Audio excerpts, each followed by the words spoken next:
This is Teddy B. We're going to go ahead and we're going to talk about what you should be doing in your hitting. Okay, like I said, it all correlates with our equipment, and it's going to make more sense to you, especially if you use our equipment. Okay, but whether you do or not, I promise you, you practice this, and you're going to be a much better hitter, not only consistently, but also with more power.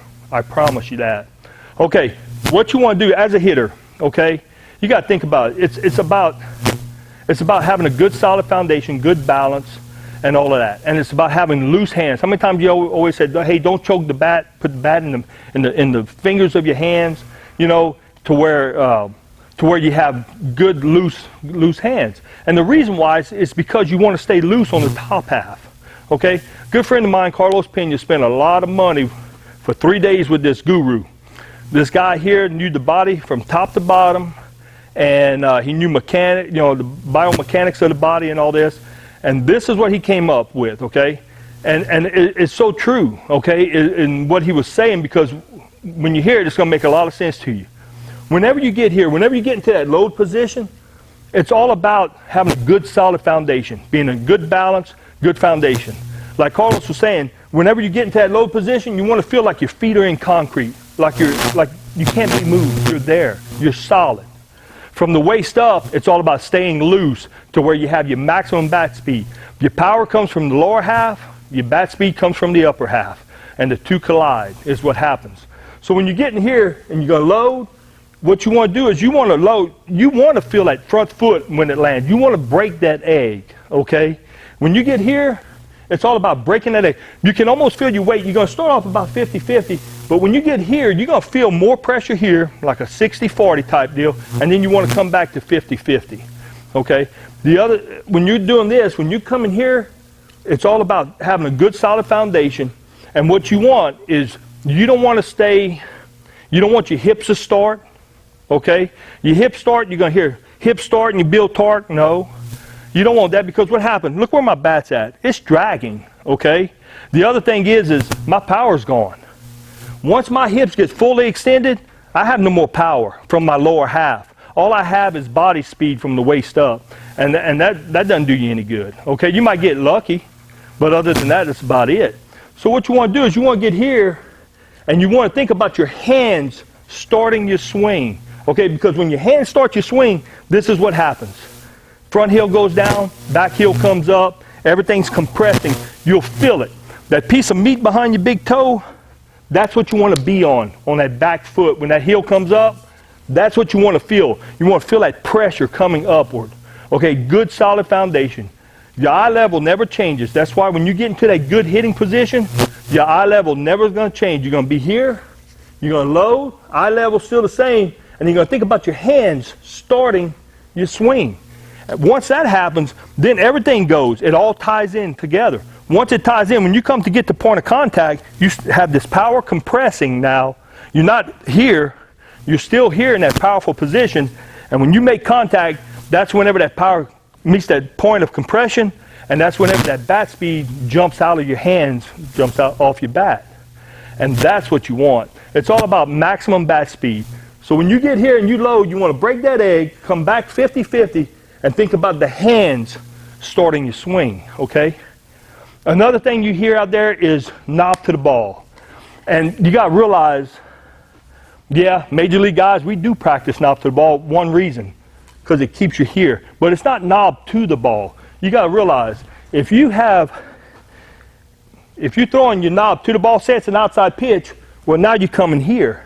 What you're doing here, you're arm boring and casting. What you're doing, because when you get here, you're going to be here.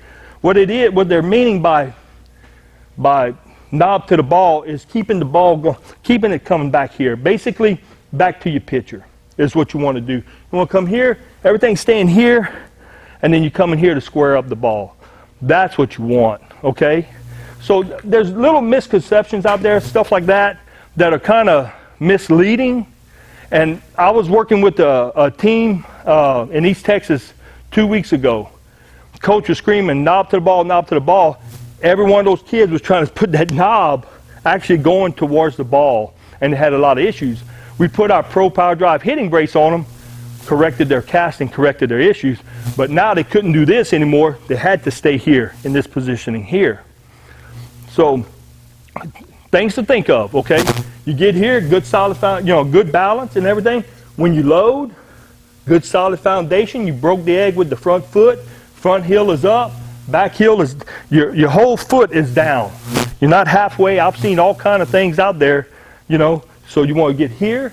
You want to think about your hands starting your swing. When you pull your trigger, you're here, right? Front heel down, back heel up. Everything ties in, and now you're going to the ball. And that's what you want to do. The other thing we work on is we work on compressing. Okay? And compressing, basically what we do, we get the ball here, and we put it about belt high, okay? And then what you're going to think about is you're going to think about compressing the ball, taking all this power here and compressing the ball here. And we're not talking about chopping at the ball, okay? None of that. What we're talking about is coming here and compressing, feeling this compression on the backside. And that's what it is. It's a training exercise to help you to feel that compression. To where when you're here, you're going to load, you're going to come here, and you're going to feel that compression. And you feel that. When you hit the ball, start out short on the cage, okay? And the ball should be hitting about level of the ball across, okay? Michael Young was the best at this drill. On a 70-foot cage, we get in that cage, he would end up hitting about 3 foot from the top down is where he'd end up pegging that cage, which is a perfect shot whenever you're doing this. Nellie Cruz, on the other hand, Nellie always had that big elbow up, right? And that's fine if you want your elbow up. The only thing is you can't let it drive down into you because it's going to make you want to loop. So what we do with Nellie is we'd make them hit the ground about 30 feet in front of them. We make them come here and compress and hit the ground in front of them. Okay, and that kept him from digging that shoulder, that back elbow into his side, which made him loop on the ball. These are just some of the things that we work on with the big league guys. When I work with younger guys, high school guys, colleges, it doesn't matter, softball players, it's all the same, okay? It's all the same. Those little league guys that I work with, I teach them the same thing I teach those big league guys. And the reason why is because my philosophy is if I can get this guy to do it, by the time he gets to high school and college, he's going to be a stud and a half.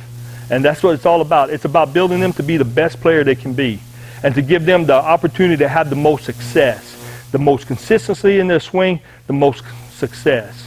Prime example, I got a girl that goes to the University of Southern Arkansas this year. She's a senior. I worked with her for the first time over the Christmas holidays. She was always one of these big old go-get-em girls, right?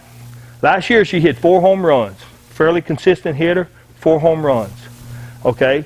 I worked with her. I broke her down, got her to believe in what we teach. This year, her first tournament, she hit 4 home runs.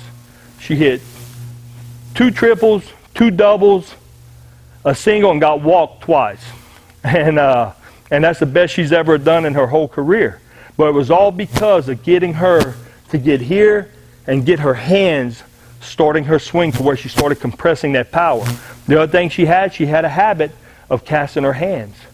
We put our brace on her, corrected that. The other thing that she had already convinced herself she couldn't hit a rise ball. She wouldn't even swing at them, okay? And every time she hit an outside pitch, it was a flare.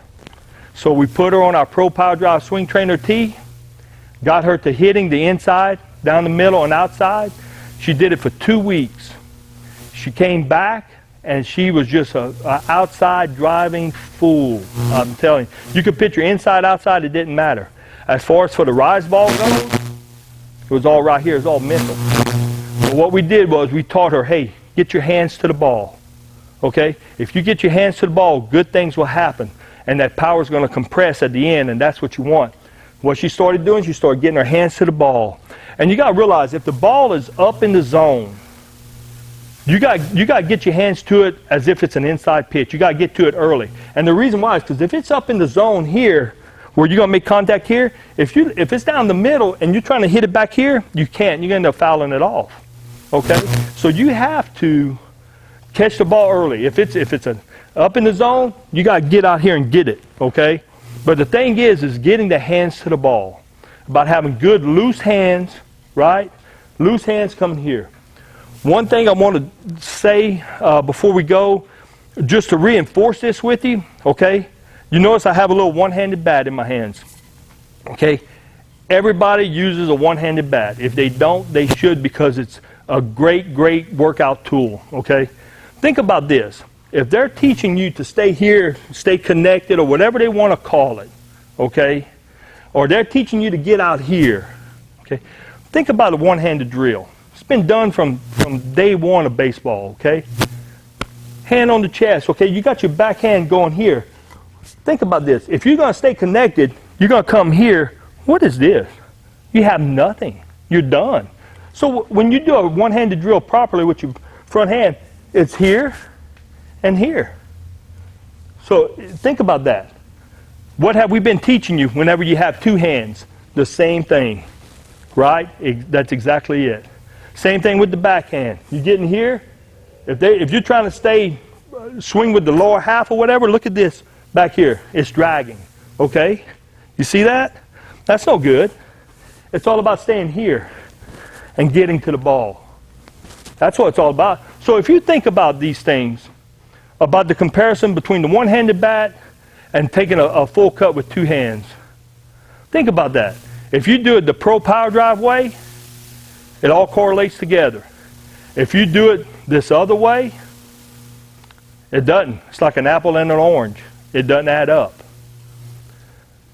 Well, I hope this helps you out. If you have any questions, please feel free to give us a call, shoot us an email, and we'll be more than happy to look at your video and help you out.